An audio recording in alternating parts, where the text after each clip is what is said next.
मग थांबा असं नाही, यासाठी तुम्हाला माझे संपूर्ण व्हिडिओ बघावा लागेल.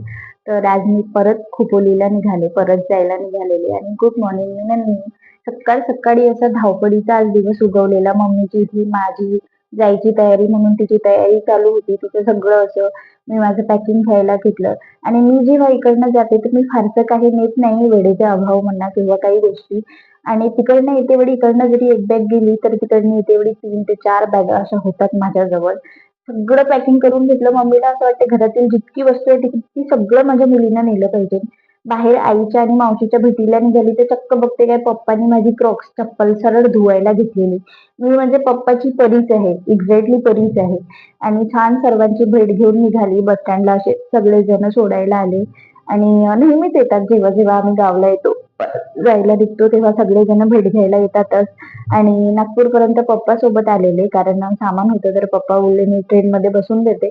तर पप्पा आणि मी दुपारला 4 सुमारे 4 वाजता आम्ही निघालो. निघालो तेव्हा ऊन होती, जरा छान असा दिवस होता आणि नागपूर पोहोचता पोहोचता सायंकाळ झालेली. बसमध्ये असताना मम्मीची खूप आठवण येत होती मला. बसमध्ये बसली असताना 10 दिवस मी घरी राहिले. 10 दिवसच्या पूर्ण गोष्टी माझ्या डोक्यात येत होत्या, की काय केलं, होळी सेलिब्रेट केली, सर्वांसोबत टाइम स्पेंड केला, सगळं सगळं. नंतर मी रेल्वे स्टेशनला येऊन पोहोचले आणि इतकेच काही कमी तर स्टेशनला माझी छोटी सिस्टर आणि मोठी दीदी सुद्धा मला सोडायला भेटायला आलेले. आणि त्यांचं चालू होतं कुठल्या प्लॅटफॉर्मला आहे, कोणत्या स्टेशनला, कुठल्या साईडला. मग पप्पा त्यांना घ्यायला गेलेले आणि दीदीने येतेवेळी मोमोज आणलेले. आणि जेव्हापर्यंत हे लोक आले तेव्हापर्यंत माझी ट्रेन सुद्धा लागून गेलेली. मग एकदम पडापड झाली. वेळ होता, अर्धा तास वेळ होता, पण असं होतं की ट्रेन लागली तर चला जाऊन बघूया कुठे आहे, आपला डबा कुठे आला आहे. छान सर्व मिळून आम्ही जेवण केलं. दीदीने मोमोज आणलेले, मोमोज खाऊन घेतले. दीदीने जेवण केलं नाही कारण ती खूप दमलेली.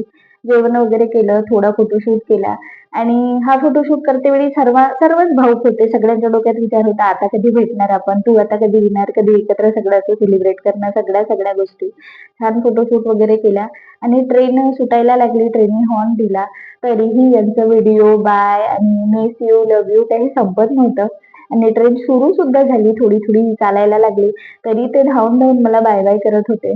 सगळे म्हणत होते टेन्शन नको घेऊ बाळा, आरामात जा, व्यवस्थित जा. छान असं मी पण आले. फारसा मोबाईल बघितला नाही कारण थोडं वाईट वाटतं घरून आल्यानंतर. आणि सरळ झोपी गेले. झोप तर मला येत नाही तरी सुद्धा. आणि जेव्हा सकाळ झाली तर माझी सकाळ आज झाली इगतपुरीमध्ये. मी खाली आली, माझी अप्पर सीट होती. खाली आल्यानंतर बघते काहीतरी इगतपुरी स्टेशन आलेलं. मग छान फ्रेश वगैरे झाली आणि जरा शूट करून घेतलं. दिवस छान असा उजाडलेला आणि इगतपुरी येता येता खूप अशा सीटा खाली होऊन जातात, भरपूर लोक उतरून जातात. आणि हे मम्मीने दिलेले ड्रायफ्रुट्स सकाळी कामा आले. मी चहा आणि ड्रायफ्रुट्स जरा खाऊन घेतले आणि नंतर कसारा घाट वगैरे सगळं सगळं पार करून CST ला पोहोचले. कसारा घाट चालू असताना इथं नेटवर्क मिळत नाही, तुम्ही कितीही कॉल करा, चक्क 1-1.5 तास नेटवर्क नव्हतं. आणि कसारा घाट पार करतच होते तर जिला मुंबईची जान म्हणतात लोकल बघायला मिळाली. कारण धावपळीच्या जीवनामागे लोकल हा खूप महत्वाचा टप्पा आहे आणि हे झाड मी घरी कसं आणलं माझं मलाच माहिती. करेली CST ला माझी खूप धावपळ झाली कारण माझी ट्रेन 12:05 ला पोहोचलेली आणि 12:20 ला माझी खोपोलीसाठी ट्रेन होती. मी खूप धावत धावत ट्रेन पकडली, तिकीट घेतली आणि खूप दमलेली, खूप थकलेली, भूक पण लागलेली. खोपोलीला पोहोचले, ऑटो केला आणि म्हटलं घरी जाऊन छान रेस्ट करूया. पण कशाचं काय, घरी गेली आणि गेल्या गेल्या घराची हालत पाहून अशी डोक्यात माझ्या कड गेलेली की मी काही सांगू शकत नाही. आणि असं वाटलं अरे यार का आली मी परत.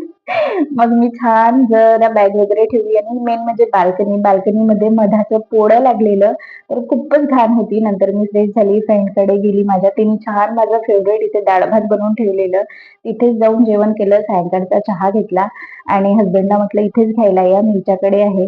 बाय वगैरे केलं तिला. जात्यावेळी डेअरी मधून दूध, दही वगैरे सगळं घेतलं आणि घरी घाण केल्यामुळे माझे हसबंड साठी पिझ्झा घेऊन आलेले. मग काय पिझ्झा खाल्ला आणि मला सर्वांची खूप आज आठवण येते. Miss you all of you. भेटूया माझ्या नेक्स्ट व्हिडिओला. Thank you for watching.